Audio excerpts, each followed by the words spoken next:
It's that time again to drink.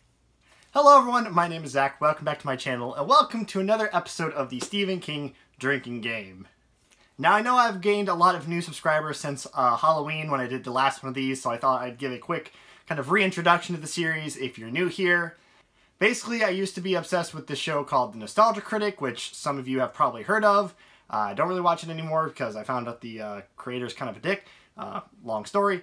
But he would review Stephen King miniseries and movies by doing a drinking game where you take a shot for every cliche that you find of Stephen King's in that movie or miniseries. Now, I always liked these videos a lot, and I became a Stephen King reader later in my life and wondered why no one had started doing a version of this for the books. And then I found Allie Enchanted, who was Allie Corvier at the time, and she had book and alcohol content. She does book-a-hauls and unbook-a-haul, and she used to have a series called My Drunk Library, which I think is now defunct. She hasn't said she's going to do anymore, and I think the one or two videos she did of it are now privated, which makes me sad, but it's her channel. She can do what she wants. But I decided to kind of combine these two things and just go for it and make videos where I talk about the bad Stephen King books and do drinks for every time I come across the cliche of his writing. I will have a list below of all the rules I have compiled. I compiled this rule list on my own. If you think I'm missing a rule, let me know, and maybe I'll add it for the next time around. Or if you want to play the Stephen King drinking game on your own, you can use that rule list. That being said, we're not quite ready to get into the drinks because me and Dreamcatcher over here have actually a little bit of a history together.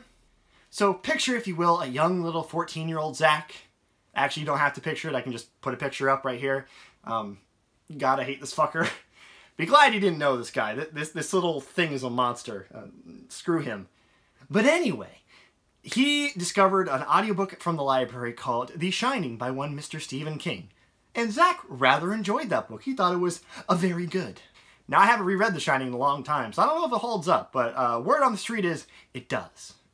And since he enjoyed that book so much, he decided to pick up a second Stephen King book, which ended up being Joyland, which I remember being okay. It wasn't as good as The Shining, but it was enjoyable enough. It was different, though. It was a murder mystery. It wasn't one of them horror novels.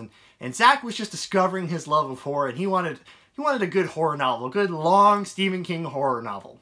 So he went back to the library and went to the audiobook section and looked at all the King books available, and one of them that was available was Dreamcatcher. And so he got it, and it became little Zach's first ever Stephen King DNF. Now, I was perfectly content just to leave this book unread because I got to a point in it where it kind of turns in a new direction, and I really wasn't interested in continuing on at that point. However, Jordan Harvey put out a thing where she was thinking of doing a I Hate Everything style Search for the Worst book edition, and she was asking for suggestions. And I left her the suggestion of Dreamcatcher because I remember this book being not very good, and tons of Stephen King fans say this is quite possibly his worst book ever. So I left that comment, and then in the back of my head there was a voice saying, Zach, you can't really say that. You never actually finished the book. It might actually get better as it goes on. You don't know. And I said, morbid curiosity, I highly doubt that. But my morbid curiosity being as strong as it is and being a huge bully, it kind of ate away at me, and I kind of wanted to know what mysteries and horrors awaited me and what I didn't read of this book. And then I created this series and knew I was going to have to eventually pick this book up and kind of pay my respects since it was my first ever Stephen King DNF, my first ever Stephen King book that I really didn't like. So I saw it at the library and I picked it up, and I can now say that I finished it. I did finish it. And it totally deserved that suggestion of being in the Search for the Worst book edition. This book is absolute garbage. And I will say, this, I mean, it's kind of spoiler for the rest of this video, but I mean, who cares? Is that it's kind of so bad it's fun for the first 2 to 250-ish pages. However, this book is almost 700 pages long, and the remainder of the book is very not fun, and it loses its steam very quickly and becomes very unfun very fast at that point. Now, one last piece of history. We're going to get to the drinking, don't worry. If you didn't know, Stephen King was actually hit by a car in 1999, and people thought he was going to die because he was very close to dying in that accident, and he miraculously recovered, and people were kind of wondering, you know, would the accident affect his writing? You know, did he suffer any brain damage that was going to kind of lessen the quality of his books? And this book was actually the first book he wrote and finished completely after the accident happened. And it did not quell fears, first of all. But second of all, this book is kind of weird in the fact that it kind of passes on the pain he was in onto the reader. I don't want to make light of a car accident because as much as I bitch about Stephen King, as much as I complain about him, no one deserves to be hit by a car. But it's painful to read, and it's just kind of ironic that he mentions in the author's note that, you know, he wrote this book while he was in a lot of pain, and you're in a lot of pain when you read the book. So that's cool. But anyway, long intro spiel over. Let's get into it. Now, if this is your first time watching this series, if you didn't know, I actually drink a whole drink before I start rolling the camera, just to loosen me up a little bit, make me a little more tipsy, make me a little more ridiculous and fun. So I have downed an entire can of Angry Orchard, and so I am starting to feel it, which means it is time, and we're ready to go. So last time I started a tradition where I'm going to kind of sample a bunch of different alcohols while I do these series, and I drink mostly cider because it's just what I like. So our first drink today is a Magner's Irish Cider Original, which excites me because I am part Irish. So I'm excited to see how this is. This is just a normal apple cider.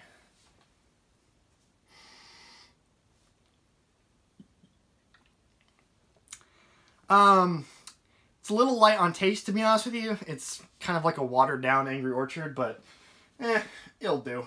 Whatever. But anyway, let's crack this book open and let's talk about Dreamcatcher. So, the first drink is always take a drink if your Stephen King story takes place in Maine, which it does. And a second drink if it takes place in Derry or Castle Rock, which are recurring locations in Stephen King's books. And part of this book does take place in Derry. Alright. We haven't even gotten to the plot yet. We've already had 2 drinks. My liver thanks you.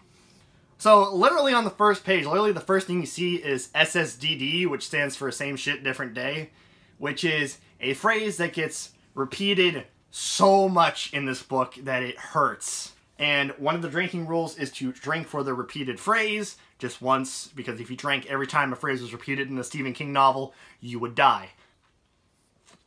But luckily, that's not the only phrase that's repeated over and over again, because also the phrase, no bounce, no play, is repeated over and over again. Ooh, we're fizzing. Alright, so now we can actually get into some plot. So the first thing that happens here in Dreamcatcher is you get a series of kind of vignettes with your 4 main characters, and you kind of get introduced to them all one at a time. So the first character we get introduced to is Beaver, whose main character trait is chewing on toothpicks. Yes, I'm serious, and yes, it actually ties into the plot. Anyway, so we kind of see him at a bar, just kind of like doing his thing, and they're listening to Jackson Browne on the radio, which Stephen King loves to name off songs and musicians, so of course that's a drinking rule. So a drink for Jackson Browne, who I actually really like. He actually names quite a few bands and songs in this section, but if we drank for all of them, we'd be here all day, and I don't have the time nor the money for all that alcohol. But there is one more thing in this section. He talks about his friend Sean. Stephen King loves to write in like sexual shit for like no reason, and we get this character who literally never shows up again, but we do have to hear about his sex life when he says, "Man," Sean says, rolling his eyes, "he's a chubby little fella whose sexual exploits consist of occasional field trips to Boston where he eyes the strippers at the Foxy Lady and the waitresses at Hooters. Oh man, fucking Shantae, he makes jacking off gestures in the air. At that, at least, Beaver thinks he looks like a pro." That was really important information. I'm glad I heard that. Thank you, King. I had to know that this character really likes to jerk off. Really essential information. So, like, we don't really learn much in Beaver's vignette besides that. I mean, he just kind of, like, is in a bar and then he kind of leaves. So, like, you know, great character development. The next character we get introduced to is Pete, and Pete works at a car dealership, and this lady comes in saying, I lost my keys, is there any way you can make a copy of it? And he takes her out, retraces her steps, and is able to find her keys lying in the gutter because he's always been good at finding things. And then he, like, tries to use this to talk her into, like, going to dinner with him. Shockingly enough, she does not show up. But I guess you could sort of classify this as being psychic, which King loves your psychic characters, so you know we had to have a drink for that. I regret my entire life up to this point. Just wanted you to know that. Anyway, then we get introduced to Henry, and Henry is a therapist, and he's talking with this guy who loves to eat. He's like an emotional eater. And then he, like, reads his mind or, like, looks into his past and says, like, apparently his mom died from a heart attack from overeating, so now he's, like, inflicting that on himself because he feels like he should have stopped her deep down inside, so he wants to have a heart attack and die himself so that he suffers the same fate he didn't stop his mom from having. It's very weird, but another psychic character. Are you noticing a trend here? Because you should be. The last character we get introduced to is Jonesy, who is a professor at a university who tells a kid he knows he cheated even though he didn't actually proctor the test, his TA did, but he tells him, like, exactly how he did it, and then he's like, hey, if you do this essay instead of the test, I'll look the other way, and the kid's like, alright, and then he goes for a walk and gets hit by a car, and then he's in the hospital, and then he recovers. But he has a thought, beware of Mr. Gray. What does that mean? Nothing for now. But, yet again, we have a psychic character. Oh boy. We flash forward in time, and the 4 characters we get introduced to are going to their annual camping hunting trip. So they go to a cabin they call Hole in the Wall, and they are hunting deer and drinking beer and, you know, whatever guys do. I don't know, I never went hunting, so, like, I can't tell you how hunting trips go, because, like, I never did it. But anyway, one guy is sitting in a tree, he's waiting for a deer, when suddenly a man comes out of the woods. And when this man comes out of the woods, Jonesy, who's the character that sees him, thinks he's thinking about the man's life on an invisible wire between the Grand's muzzle and the cap. The man may be thinking about trading his car, or cheating on his wife, or buying his oldest daughter a pony. We're going to count that as sexual because...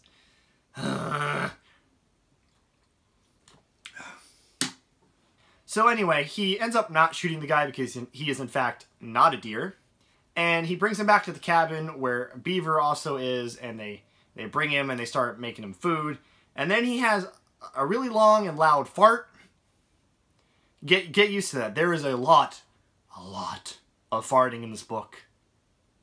And they say that it's not just a regular fart. Oh, no. It smells like ethyl alcohol, like antifreeze. So, I mean, that's a fantastic detail. But they end up, like, laughing about it because, you know, farts are funny because we're apparently 13. We then switch over to the other 2 friends who are driving home from the grocery store there. It mentions the one friend, Henry, is considering suicide, and the first thing he mentions is the Hemingway solution because, you know, King's got to show off that English degree and reference, you know, a famous author in any way he can to show you that he's read books and he knows about authors, you know, so. He mentions, you know, offing himself. I'm trying to put this sensitively. And he says, you know, hello darkness, my old friend. No, don't play the song. Do not play the song. That song does not deserve this. But it's a reference to a song. It's you know, it's a reference to The Sound of Silence if you didn't somehow already know that. But this phrase, hello darkness, my old friend, or references to this line are just chalk throughout this book. And it's a problem. It gets really annoying really fast. So Henry continues his internal monologue about wanting to die, and they keep driving, and then they see a person sitting in the middle of the road, and they swerve to avoid him. And this is said, The guy was sitting in the middle of the road, like an Indian that wants to smoke him peace pipe, and he did not move when the headlights struck him. Why did you bring an Indian peace pipe smoking ritual into this? I don't know. We're gonna count that as like racist, I guess. It made me uncomfortable, so I'm drinking. But anyway, they end up crashing the car, and then they go out and they figure out it's a woman, and the woman's acting just like the guy that Jonesy found in the woods. She's kind of confused. She's like kind of talking in short sentences. And I think she either burps or she either farts, and it's like the same smell. Because, of course. I also forgot to mention, it is said, although her parka was thick and she was wearing God knew how many layers beneath it, it swelled noticeably in front, indicating the sort of prodigious jugs for which breast reduction surgery had been made. Did we really need to know about her breasts? And also, like, what if she likes her big boobs? Like, just because you have big boobs doesn't mean you want to get them reduced? Like, So, drink for sexual content because, you know, we had to talk about her breasts because it's Stephen King. He really likes titties, if you didn't know. So. So anyway, they end up dragging her to a, like a shelter, like a trail shelter. And Pete offers to stay with the woman, and Henry goes running off towards the cabin to get the snowmobile so he can come back and retrieve Pete and McLady. I don't even remember her name because it doesn't matter. At this point, we kind of stop and we have a flashback to the four boys when they are, I think they're middle schoolers, or they're like middle and high school. Their ages are different. They're not all the same age, so maybe one of them was in high school. One, it doesn't matter. They're in grade school is the important part of this context. So as they're leaving school, they take a note of the special needs school that exists in Derry, Maine, because every Maine small town has a special needs academy. It's not like something that would realistically only be in the big city. It exists in Derry because, you know, that's convenient to the plot. But anyway, as they're walking home, Jonesy says, "Hey, you guys, you want to see Tina Jen Schlessinger's pussy?" And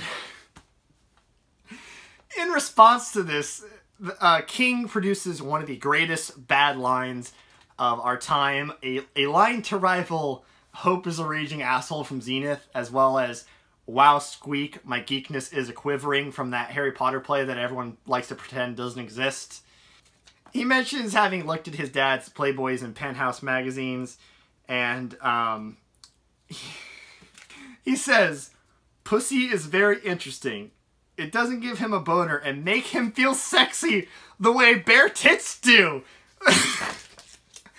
What? Why do the tits make you feel sexy? That doesn't make any sense. I wish you could have seen me the moment I read this line for the first time. I had to like stop reading for a solid 5 minutes. Just looking at bare tits makes him feel sexy. And I think this line is trying to be like King writing from the perspective of like a young man who hasn't quite figured out how to express like sexual attraction and all of that. But middle schoolers know what the word horny means. Just use the word horny, because saying tits make him horny makes sense. Saying bare tits make him feel sexy doesn't make any sense. And I sent this bit to Paperback Dreams because she's also someone who reads Stephen King, even though we both kind of have a love-hate relationship with this work. And she pointed out I was too focused on this line to notice the next thing. It says, "It doesn't give him a boner and make him feel sexy the way bare tits do, but he guesses that's because he's still a kid. And pussy is interesting." He restates the "and pussy is interesting" as its own paragraph. It's so important, it gets its own paragraph.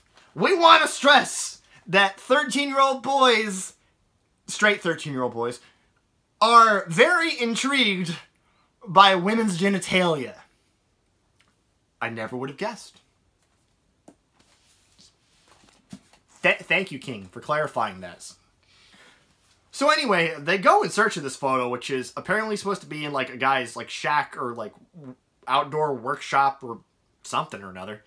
And they end up coming across like articles of clothing, like a guy's like t-shirt and shorts. And they end up finding these 3 bullies who are trying to get a special needs kid to eat shit. Like, literally eat shit. Like, a dog turd. So, drink for one-dimensional bullies that show up in every book. You know, Henry Bowers and the guys from Stand By Me. They're the same bullies in every book. Their names are changed, but they're literally the same characters. But the boys stand up to the bullies and they're like, no, you're not going to do that while we're here. We'll tell everybody. And then the bullies, like, go away and they're like, we're going to get you. Eventually. We'll get you because we're serious bullies and we're going to get you eventually. But they find out that the boy they saved, his name's Dudley. They find that on his Scooby-Doo lunchbox. And the Scooby-Doo theme song is repeated so many fucking times in this book. I never want to hear it again. Dear God. Yes, Scooby-Dooby-Doo, we got some work to do now, is repeated a bunch of times in an adult horror novel. Why? Why? Why? Why? Why? So, they end up calming the kid down. One kid sings him a lullaby, and that calms him down. He gives him a smack on the cheek, and he's like, you better not tell anyone, otherwise I'll never mess with you again, because, you know, a special needs kid kissing me because he doesn't understand the social stigma of, like, being gay, which, I mean, that could be a whole other discussion, but, like, I'm not going to get into that today.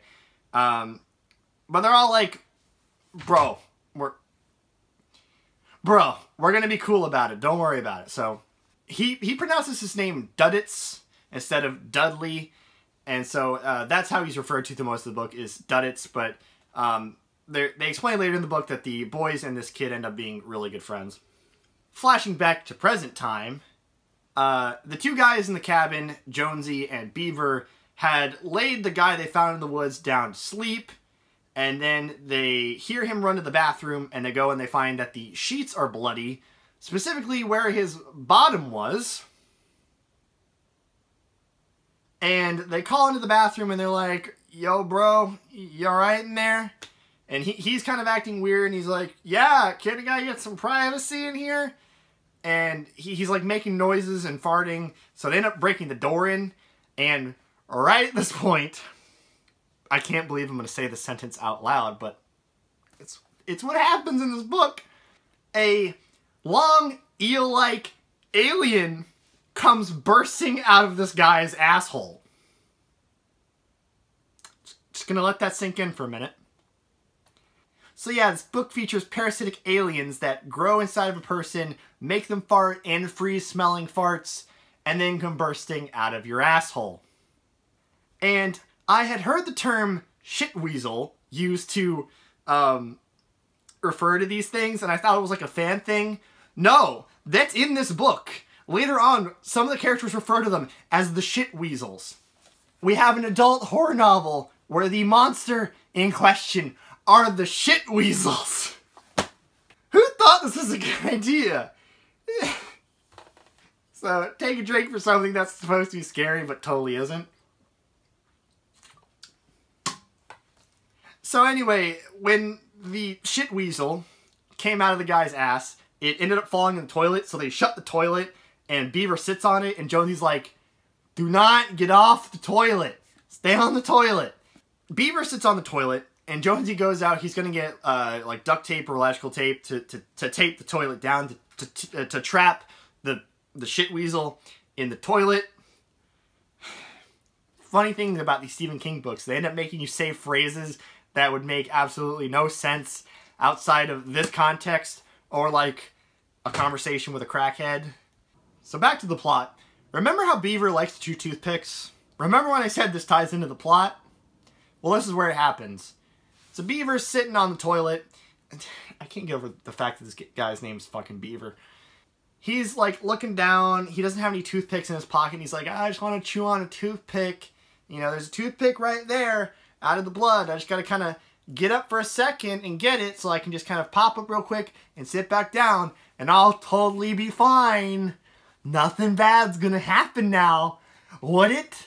Could anything bad happen? No, it's gonna be fine. It was not fine. So he sits up a little bit to get a toothpick and the shit weasel hits the toilet, knocks him off the toilet, opens up the toilet lid and attacks him. And it squeezes around him. And this fucking quote. Now, before I read this quote, I want to read one of the blurbs on the back from the Chicago Tribune, which A, proves that the Chicago Tribune is not to be trusted, but B, I just want to kind of contrast what's said versus what's like on the page. It says, "A tour de force has more passages of power and imagination than some writers produce in a lifetime." So let's read one of these quotes that proves the Chicago Tribune's claim that Stephen King has more imagination than some writers produce in a lifetime.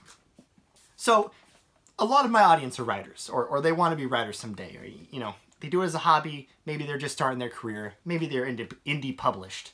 I don't know. But for a second, you have to describe a alien eel-like creature tightly gripping around a person. So I want you to think, real quick, what kind of thing you would say. You got it? You got something in your head? Okay. So tell me, did you match Stephen King's powerful imagination? Did you say something along the lines of, Beaver felt the thing stiffen against him. It literally stiffened, like a dick getting hard. This is one of the best-selling authors of all time, more than 20 years into his career, and stiffens hard against him like a dick is the best simile you could have come up with for this.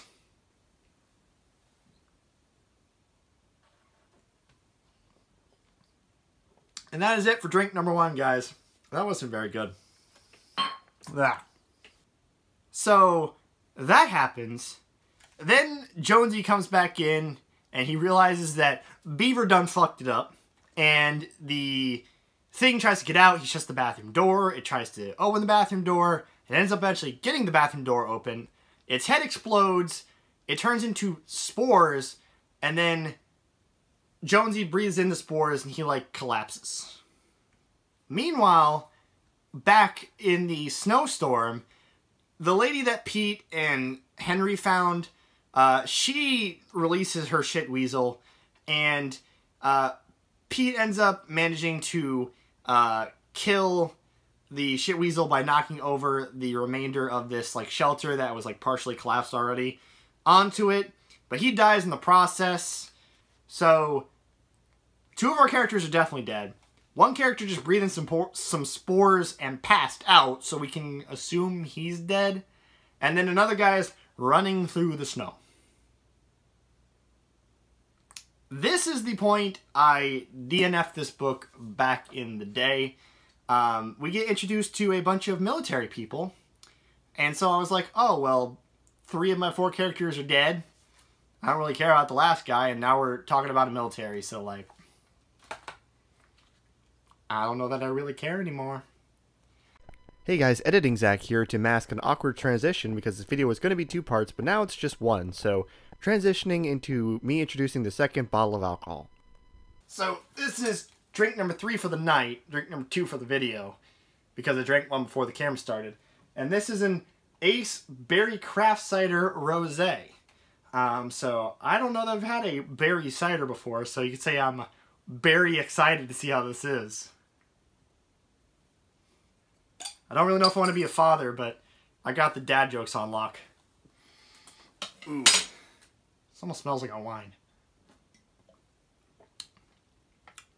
Ooh. I like this a lot, actually. I like this a lot more than the Irish cider. It's very yeasty, which I don't mind the taste of like yeast. You can definitely taste the berry, a lot of strawberry in there, which is one of my favorite cider flavors, so... this is very good. Checking the carb count because, you know, diabetes. We can forsake my liver, but God forbid my diabetes go bad. My diabetes. Why didn't I say blood sugar? I had 1 diabetes. This is why you don't get drunk, kids. So we get introduced to like a bunch of military guys, and they're all, yeah, I'm the military, yeah, military, gonna go shoot some things because the military, you know, we don't have sane people in the military that join to serve and don't actually, you know, like shooting things. We're the military, and everyone in the military likes to shoot things, apparently. And so they're going to put music on, and they're like, what music should we put on? And the people say, go with what you like, just save the squad anthem. The squad anthem? They have a squad anthem? Oh, dear Jesus. Who has a squad anthem? Like, I've heard that jokingly referred to, like, when a group of friends, like, really likes a song. Or, like, a song has, like, a special meaning to, like, a group. That's, like, your squad anthem. But, like, to have an actual military squad anthem is just hilarious.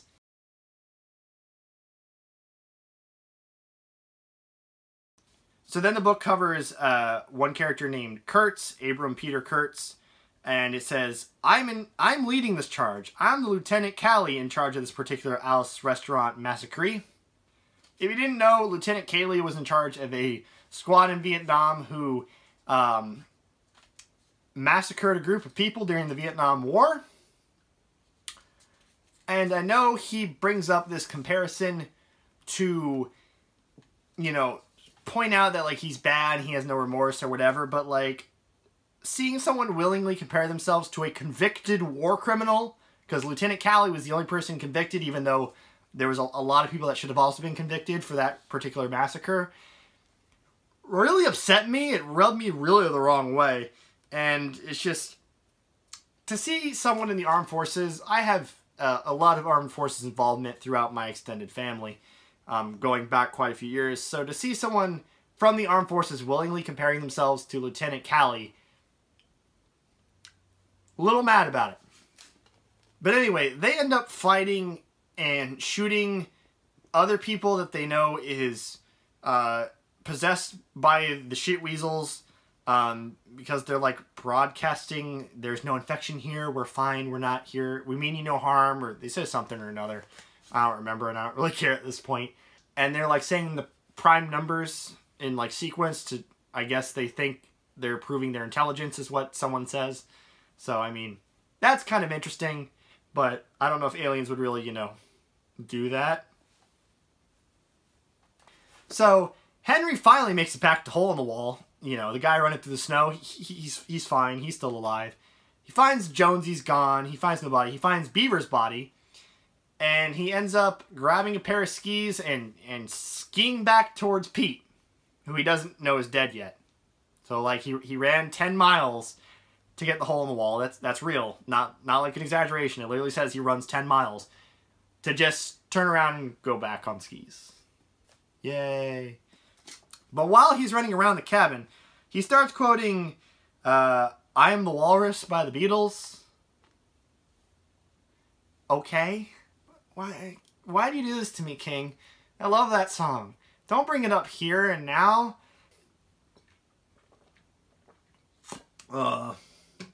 This book is poopy. So Henry skis back to where he thinks Pete is, and then he's caught by the military guys and thrown in like a military camp with a bunch of other people that were discovered in this like part of the land which is now quarantined.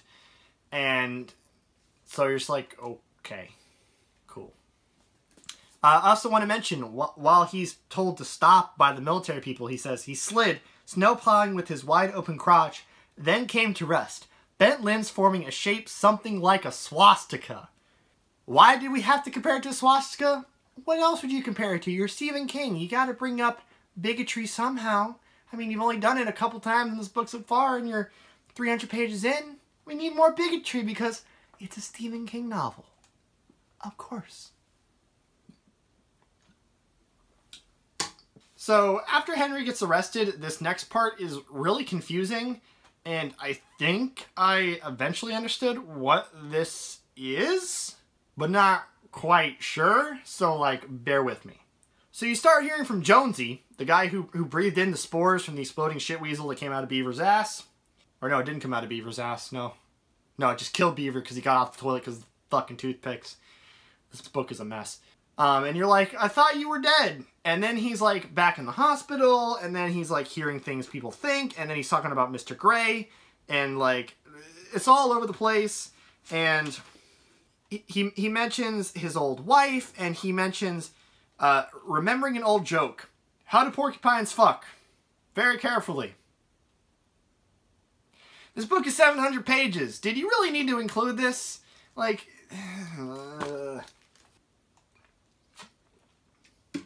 But anyway, he's like bouncing between like hearing people's thoughts and flashbacks and something or another, and he catches this thought, which is one of the Grey Boys. He thinks that's what they call us, the Grey Boys. Some of them call us the space N-word. Why does the N-word have to make an appearance in like every Stephen King book? King, stop, please, I'm begging you. And I know some people are going to make the argument, oh, well, you know, real people use racial slurs, so it's realistic to have characters that do that. Yeah, but I'm reading a book about an alien invasion. I don't care about realism, and I would really appreciate it if I could read my fun alien invasion books without racial slurs in it. Is that too much to ask? So I end up flashing back to the military, and a guy named Owen is bringing a third guy to the General Kurtz. And I just wanted to point something out about this general. His name is Kurtz, K-U-R-T-Z, but it mentions way later in the book that his name is actually Kuntz, C-O-O-N-T-S. And if you kind of combine these two names, you get Kuntz, as in Dean Kuntz, as in like one of the other famous horror authors of all time. I don't know if that's intentional, if that's supposed to be like a shout out, but to have like a horrible jackass character named after another famous author that works in the same genre as you, it kind of feels like a petty dig. Because, like, Kurtz is an absolute ass. So, like, do King and Kuntz not get along? Is this something I missed? Or is this, like, a friendly thing? Like, hell if I know. But anyway, it turns out that this third guy, whose name is Melrose, he's brought before the general because it is told that he is, in fact, the guy that was using the N-word. And he's getting in trouble for it. Wait, whoa, what? Are you telling me a Stephen King character is going to get in trouble and face repercussions for his use of a racial slur? Oh my god! All my dreams fulfilled! Okay, what does he say? What does it say? It's morally wrong, or it's just a really shitty thing to do to use that word? No, it's because it's against the military code of conduct to use racial, ethnic, or gender-based epithets. Oh.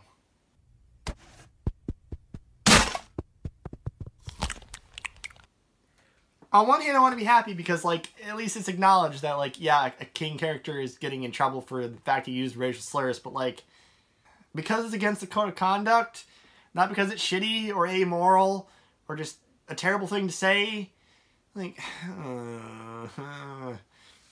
So after they end up sending this guy back, the military people realize that after their contact with the Grey Boys, who are the people that are infested with the shitweasel virus, which is like a moss that grows on you unless you get one that like grows inside you. It's not that well explained, which is heinous for a book that's 700 pages. I should understand this like completely and utterly, but maybe I wasn't paying enough attention. I'm sure King fans will say that, but like I like to think I know how to pay attention to that kind of stuff. But they discover that after contact with Grey Boys, they have ESP, and they're like catching each other's like thoughts and like pieces of their backstory or whatever. This will come into effect later, but all you really need to know for now is that it kind of happens. Then there's a flashback where the four boys on their first hunting trip with one of the boys' dads, they all have like the same nightmare about one of the bullies dying in a car crash, and they call Duddits, and Duddits had the same dream. Oh, okay. And they're like, did us wanting him to die because we were afraid of him or scared of him cause him to die? Which is... what? It's there, and it kind of comes into effect later, so like I had to say it. But at this point in the book is where it really gets boring and slows down. You basically kind of split into three separate parts. Part one is Jonesy, who it turns out when he breathed in the pollens from the exploded shitweasel's head, breathed in like this consciousness from the shit weasels called Mr. Gray, who's in control of his body. And Jonesy's like in his head, and his head is kind of like a Home Depot filled with boxes that are his memories. But he's able to retreat to this like office where Mr. Gray can't attack him. So he's like trapped in his own consciousness, watching Mr. Gray do things in his own body. It's weird. But Mr. Gray steals a car and starts driving. Also, Henry makes plans with this guy named Owen, who's one of the military people, to make a prison break because he's able to read the commander's mind and know that not only is the commander planning to kill all these civilians he has locked up in a barn and like this fence, but he's also going to betray some of his own men and kill them off too, except for like a few select people he trusts. So they plan a prison break. And then, once they actually complete the prison break, you have Kurtz, the military commander, and a few other people going after him. This goes on for most of the remainder of the book, and it gets very boring very fast because you keep switching between one man driving and battling the actual person's consciousness in his own head, then people number one both chasing and being chased, and then military commander guy chasing them. And you have to keep flashing back and forth, and it's just distances, and we're catching up, we're slowing down, and for like 300 pages. But anyway, let's not get ahead of ourselves. Mr. Gray, the guy who's taken over Jonesy's body, tries to force Jonesy to come out of his like safe office by making the office really hot. But then Jonesy's able to use like his mind powers to create a thermostat where he turns down the temperature, and he's also put a Dreamcatcher in his little office, which was also a decoration at Hole in the Wall. You know, the titular Dreamcatcher, which comes back later, but for now it doesn't really matter. And then it turns out, he finds out that the guy, Mr. Gray, was going to Derry to the standpipe, which was the town's main water supply, until it was destroyed at the end of It. So this is a reference to It, as well as there's a plaque that has some of the all of the names of the Losers Club from that book. As I said, though, the standpipe was destroyed, so Jonesy kind of laughs at him, and then Mr. Gray kind of starts driving, and he makes another plan, and Jonesy's trying to figure out what he's up to.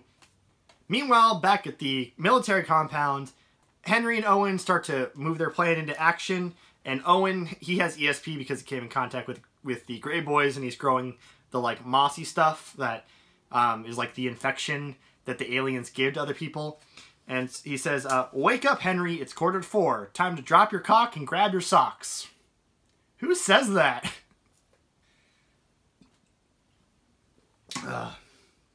But anyway, the general discovers that his ESP has gone now, and he has this monologue where he says the telepathy had offended him in an elemental, deep-down way, as certain sexual practices offended him. He even goes as far to say that Kurtz believed all sex was foobar, which is fucked up beyond all repair. This is like the true evil asexual. Like, this is like the worst asexual rep ever. Like, asexual, sexual, or sexuality repulsed. I don't know how to phrase this. Asexuals that are repulsed by sex, like, you get. Ugh, this, as I say, it's like the worst asexual rep of all time. Back in the compound, Henry's like trying to get like all the people to revolt so he can like slip away. You know, he's using everyone else as like scapegoat and cannon fodder, which is just glorious. But he refers to a guy who is partially balding, and he says that Charlie no doubt referred to his bald spot as a solar sex panel. Why? Look, I'm gonna talk to my gentleman in the audience for a second, okay?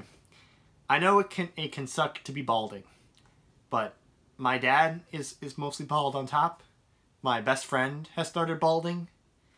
Just accept it, roll with it, don't let it eat away at your self-confidence, and for the love of God, do not call it your solar sex panel, because it makes you look more insecure than just saying, yeah, I'm bald. Okay? Just be bald. Lots of guys bald. Lots of guys are bald, and lots of guys are going to go bald. It's okay. Do not do this. It makes you look really pathetic. But That is a random sexual thought. But anyway, Henry reads the minds of some of the guards, and they say they're swapping stories about sex, cars, posting, sex, their families, their future, sex, drinking, and drugging expeditions, and sex. I just wanted to read that because it's a pretty good summary of what it's like to read one of these bad Stephen King books. Just sex, something, something, sex, something, something, sex, drugs, sex, something, something, sex, drugs, something, alcoholic. But Henry and Owen end up pulling off the prison break. They end up slipping away. Most of the other people, I think, die, or they end up slipping into the woods. After this all happens, Kurtz vows vengeance on Owen for slipping away and causing a mutiny to happen. And he says, we're going to catch him, we're going to spread his cheeks, and we're going to tear that boy a splendid new asshole. So first off, just some rape up in here, which is... But second of all, you're repulsed by, like, all sex. But you're going to catch this guy and tear open his cheeks and tear him a new asshole. So there ends up being another flashback where they flash back to the older three of the group graduating. And they're kind of like, some of them are messing with the others and saying like, oh, I'm going to kiss you and da-da-da-da. And they're using a bunch of homophobic slurs and stuff, which... On one hand, yeah, sometimes people, guys will mess with other guys by pretending to be gay, which that's a whole nother discussion about how, like, screwed up that is, but, like, it's homophobic, so we're gonna drink for that. But anyway, they see a poster board where there's a notice for a missing girl, and Pete starts to figure out where she is, and then Duddits ends up figuring out where she is, and she's, like, caught in the standpipe, and they end up pulling her out, which comes into play in a little while. So at this point in the book, Mr. Gray is driving to a point we don't know. Henry and Owen are driving to Derry because they say they're going to get Duddits. And Kurtz is chasing Henry and Owen. And Kurtz ends up calling Owen on the radio. And he says, basically, we're trying to do the right thing, so if you could piss off, we'd appreciate that. Over and out. And Kurtz says, don't do that, Buck. I forgot to mention, Kurtz calls Owen Buck, which is really weird. But, he says, don't do that, Buck, Kurtz shouted. Don't do that. I forbid you to do that. You forbid him to do that?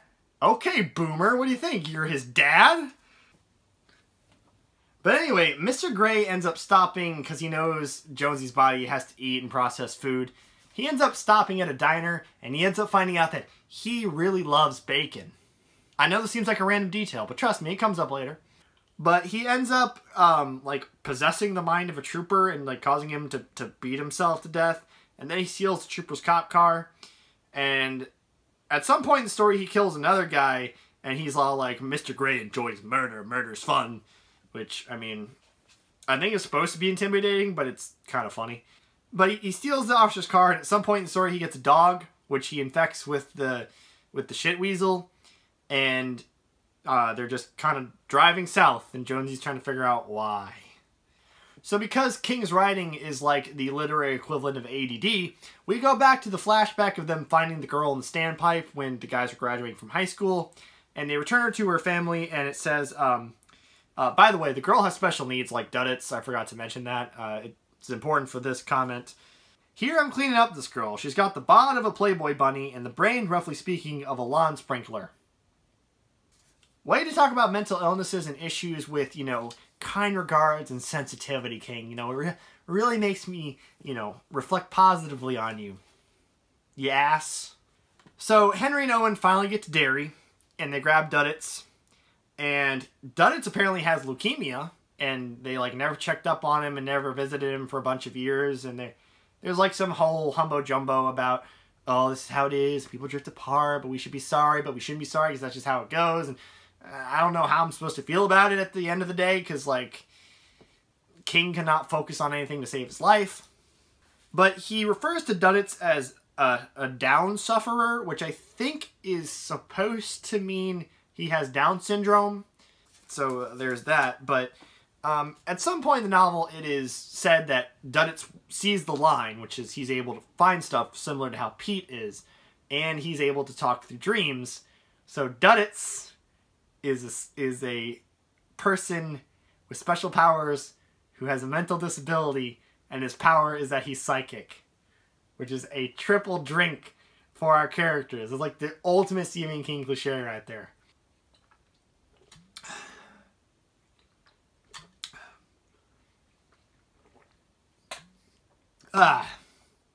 There you go. Alright, ladies and gentlemen. Our third and final drink is a Maylock Hard Cider Strawberry. And as I said earlier, I really like strawberry things. So I'm interested to see how this cider is. It's got a weird, like, hook on the side. Hopefully you can see that. So I'm not sure if I'm supposed to use that to open this. Okay. Ooh, that is some strong strawberry scent. Let's see how we do.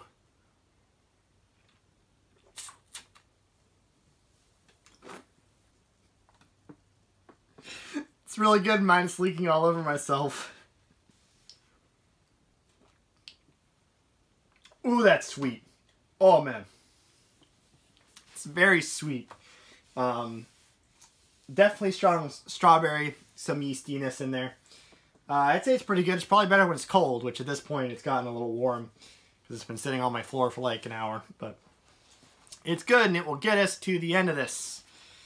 So anyway, they end up grabbing Duddits and getting back on the road and chasing Jonesy, who is still infected by Mr. Gray. It flashes back to Kurtz, and I forgot to say this earlier, but Kurtz, on top of having an assistant, Freddy, he also kidnapped another guy that had one of the shit weasels inside of him so that he had ESP so that he could track Owen, the underling that betrayed him, which is really convenient for the plot because then anytime he needs to know where Owen is, he can just go, "Hey, McPsychic Man, where is he?" And there's a actual reason why he knows where Owen is. That's pretty convenient. Good job there, King. Anyway, so the president makes a speech and he's like, "Yeah, don't worry about it. It's all good. No need to panic." Not just saying that so you won't panic. Literally no need to panic. And then Owen and Henry, they hear a disc jockey react to it, and he starts like swearing on the air because he's like, it's the apocalypse. Who cares if I swear?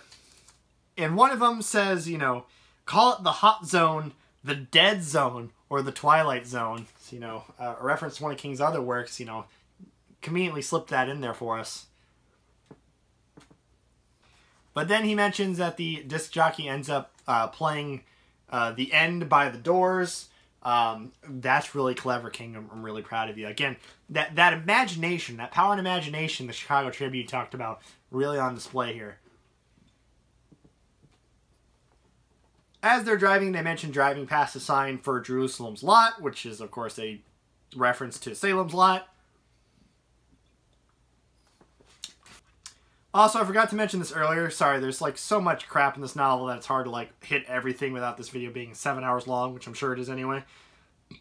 Jonesy mentions that his little office now has like black shutters, which Mr. Gray has somehow figured out how to put up because he was looking out a window, and through that window he could see through his own eyes, so he could tell what Mr. Gray was doing, but Mr. Gray figured out how to block that, and he says it was like a jail cell.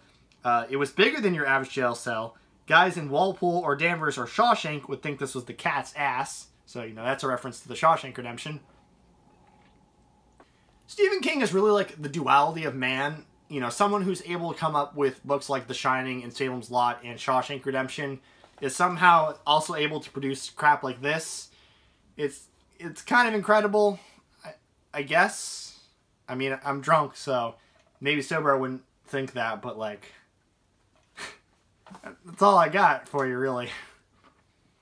But Jonesy ends up using his body's like cravings and hunger to like override Mr. Gray's thought process to stop for bacon, which ends up stopping at a gas station and getting bread, mayonnaise, cheese, and raw bacon. And he eats raw bacon sandwiches, which he says is even better because it's almost like it's still alive, which, again, I think is supposed to be scary, but it's just like so ridiculous that it's just kind of eye-rolling. But this, again, is essential to the plot because he ends up having to, like, use the bathroom and puke, which slows him down. enough for Henry and Owen to get close to him, but not quite catch him yet. At this point, Henry has this big revelation where he's like, Duddits is the Dreamcatcher. What? What does that mean? And I'm sure some people will say, Zach, you're supposed to be a fan of, like, symbolism, not being spoon-fed things. You know, I complain about that all the time. One of my favorite things in the world is Silent Hill 2, which does not spoon-feed the symbolism to you. You have to figure that out. But it also does not, like, shout out the symbolism to you. You have to figure out what symbolism is and what it means at the same time. Just shouting out that the Duddits is the Dreamcatcher, I don't understand what that means. Is it symbolizing that, like, he's the one, like, keeping them all together, like the four friends? Is he, like, a psychic connection? I think it's a little bit of both when I think about it, but it's just a really weird symbology to kind of go with, and it doesn't really make a lot of sense. So eventually everyone figures out that Mr. Gray is taking his shitweasel-infected dog to a big water supply, which serves, like, a bunch of the, like, Boston, New England area. And he's going to put the dog in it so that it will release the shitweasel, so it'll release the spores. And that will eventually, like, infect all these people that drink the water. So that's where he's headed. So that's, in turn, where Henry and Owen is headed. And since Henry and Owen are headed there, that's also where Kurtz is headed.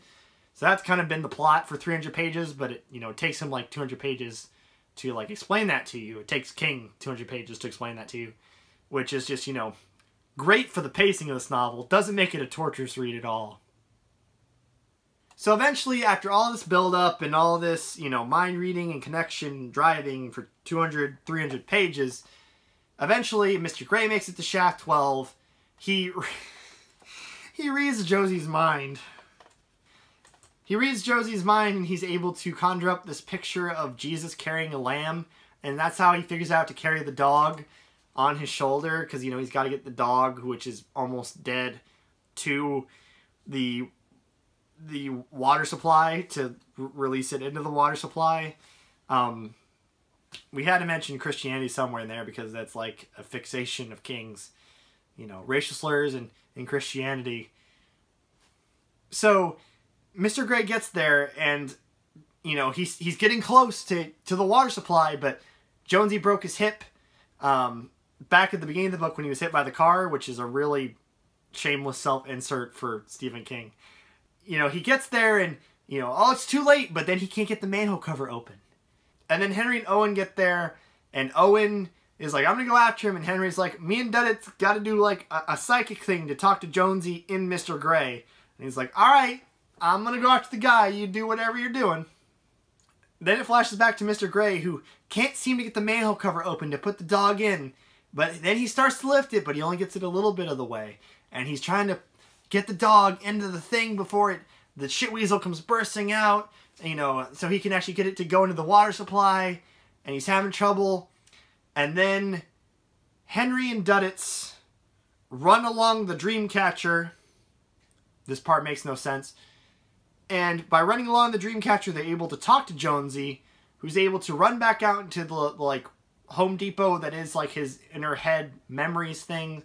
And he goes back to the hospital memory from the start of the book, and he starts, like, strangling Mr. Gray, and Mr. Gray is being strangled, and he can't lift the dog up, but then he starts to get control, and he starts lifting the dog up, but the opening he made in the manhole cover is just not wide enough, so he's, like, trying to shove the dog in, and Jonesy's trying to kill Mr. Gray in his head, and then he finally does, but the shitweasel comes out, but it doesn't fall into the water, it falls into the ground, and then Owen shows up, and he's, like, too scared to shoot, but then Duddits take controls of Owen's mind, and lifts the gun, and shoots the shitweasel, and the day is saved. But it turns out Kurtz and Freddy and his ESP guy also got there, and Kurtz shoots Owen. Jonesy's regained control of his body because he killed Mr. Gray. Keep that in mind. And then Freddy, the assistant for Kurtz, kills him because deep down inside he knew Kurtz would not let him live. And he starts to go back to the car. But remember they had, like, the third guy in there that had the ESP because he had the shit weasel in him? Well, the shit weasel's born and chokes him and kills him and tears off his plumbing. So, you know, we had to get one more sexual thing in there before the end of this book, right? You know, we couldn't leave well enough alone. So Henry gets up from helping Duddits talk to Jonesy to kill Mr. Gray, and it turns out Duddits dies because he overexerted himself, I guess. It's not really made clear. But Henry goes around, grabs a gun out of the vehicle that Kurtz and company were riding in, and he shoots the shit weasel, and then Jonesy comes out. It turns out he's okay. So 2 of our 4 characters end up surviving. Mr. Gray did not succeed in poisoning the water supply. And then they're picked up by military intelligence and they're held in Wyoming for a few months. Yeah, that's really how that ends. But at long last, we get to the epilogue. They're at Jonesy's, like, house or cottage or something. Jonesy has a bunch of kids and, like, his wife's cooking dinner, and him and Henry are kind of talking. They toast to absent friends. Jonesy mentions that even though he loves horror movies, he doesn't want to watch an alien invasion movie ever again. Wink, wink. And then, as if reading this almost 700-page book was not bad enough, you suffer through it to see it end.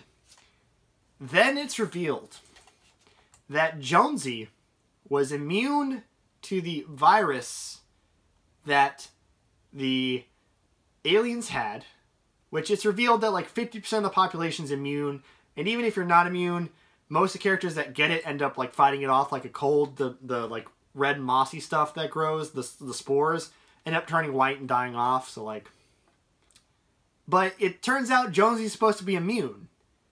And it's this weird thing where Henry says, it latched on your spiritual power and manifested. It got caught in the Dreamcatcher. So, Mr. Gray should not have existed. He was, like, almost a creation of Jonesy's mind? I read almost 700 pages, and you're telling me most of it didn't need to happen? But we get one more awful line. This line really pissed me off, I'm going to be honest with you. Most of you will probably be pissed off too when I read it. So it's explained that like the spiritual energy of the thing was caught in the Dreamcatcher and it was like part of Jonesy's subconscious or something or another. It didn't make a whole lot of sense to me, but whatever. And it says, there were times when he thought he might be the only man on Earth who truly understood what it was to be raped. Dear Mr. King, fuck you. You're really going to compare this alien taking over a man's mind to the real-life sexual assault that people have experienced, and also the only man on Earth who ever understood what it meant? Men can get raped! Fuck you! But they end up toasting, and they go their merry way, and Henry was considering suicide, but I guess he's not now. Even though I would think now he has so many horrible memories that he would, like, want to do it more, but I guess not. And that's the end of the book. That's the end of Dreamcatcher. So as if it wasn't overly clear by this point, this is getting a big old 1 star. It would get negative stars if I could give it. As I said, the first 200 pages to 300 pages, if it was like its own novella, if just the friends getting trapped at a cabin and getting, killed by this alien invasion was its own novella, I would be saying, pick this up and read it. It's so weird and so bad, it's kind of charming in its own special way. It's almost like The Room of Stephen King's bibliography, but the following 400 to 500 pages that come after that are just so bad. They're so offensive. They just offend my taste, and they're so dull that I don't recommend anybody read this book. It is really bad. I'm glad it's finally over. I'm glad I can say I finished it. I don't know what else to say because I'm drunk. So, after all that, that is all for me today. If you liked this video, I don't know how, feel free to give it a thumbs up. Feel free to subscribe if you feel so inclined. And I will see you next time, sober.